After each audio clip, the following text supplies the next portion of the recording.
Drugs తీసుకుంటే చాలా హానికరము.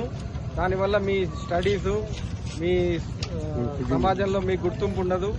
కాబట్టి మీరందరూ డ్రగ్స్కి అలవాటు పడద్దు. ఎవరైనా అలవాటు పడితే కూడా వాళ్ళని మానిపియాలి. డ్రగ్స్ నిర్మూలన మన అందరి బాధ్యత. దీనివల్ల లైఫ్ చెడిపోతుంది, స్టడీస్ చెడిపోతుంది.